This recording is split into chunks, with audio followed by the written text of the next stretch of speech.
Shalom, kita bertemu sekali lagi dalam renungan harian kita pada bulan yang baru, pada hari yang baru, 1 Desember 2022.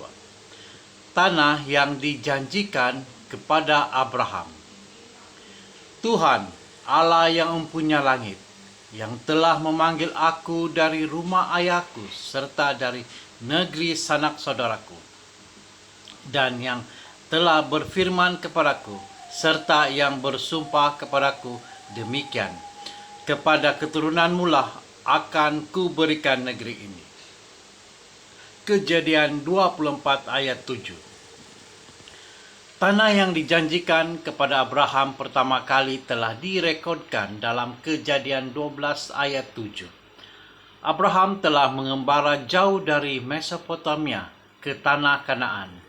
Apabila dia akhirnya tiba di sana, ketika itu Tuhan menampakkan diri kepada Abram dan berfirman, "Aku akan memberikan negeri ini kepada keturunanmu."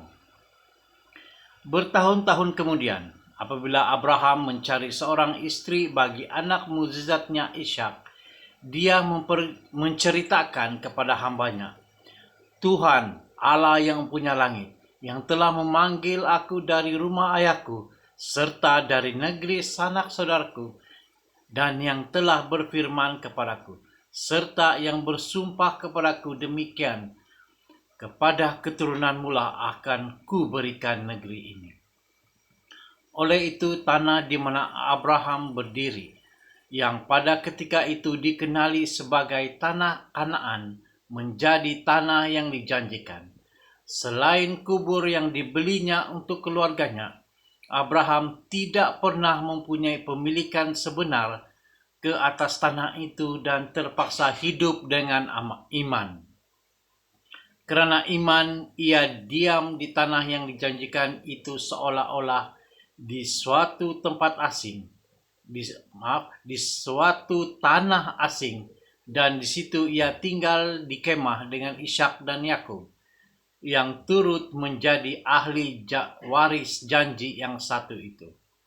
Ibrani 11 ayat 9.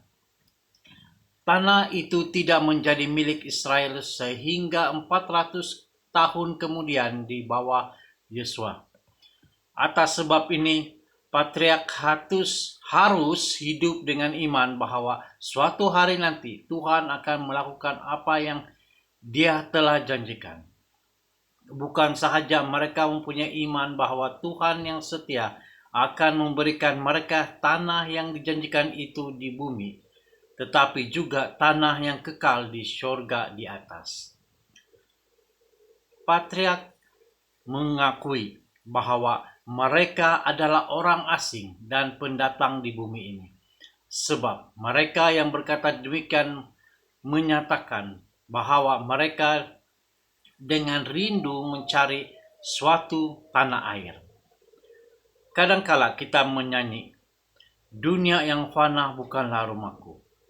Hartaku di sana seberang langit biru." Semoga tanah yang dijanjikan di atas memelihara iman kita dalam perjalanan kita di sini di bawah.